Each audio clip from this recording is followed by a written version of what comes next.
সহযোগিতা করবো। এজন্য আমরা সকলে ঐক্যবদ্ধ হব, হকের সাথে থাকবো ইনশাআল্লাহ। আল্লাহ পাক রব্বুল আলামিন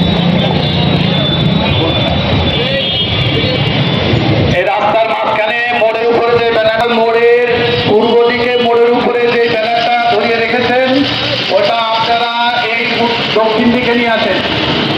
ব্যানারটা দক্ষিণ দিকে নিয়ে আসেন।